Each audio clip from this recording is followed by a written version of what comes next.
মদন, ওই শালার মদন, তুই মনে করেছিস আমি তোকে ধরতে পারবো না?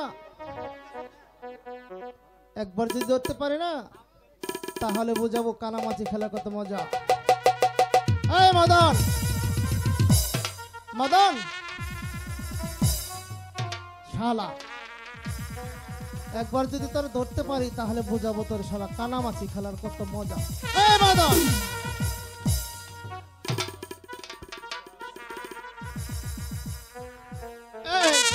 এবার দেখছি এখন কোথায় যাবি বল।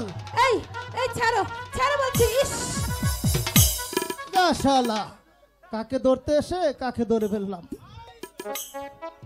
এই তুমি না বারে দুষ্ট হয়ে গেছো।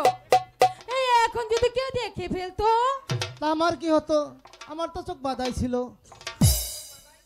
আহা, আমার তো চোখ বাঁধাই ছিল। তুমি বিশ্বাস করো রেখা, মদন আমার চোখ বেঁধে দিয়ে বললো এবার আমাকে ধর। তাই তো আমি মদনকে খুঁজতে গেছি, তোমাকে এসে ধরে ফেলেছি।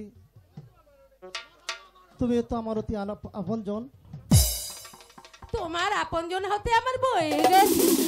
ইস, হাত ছাড়ো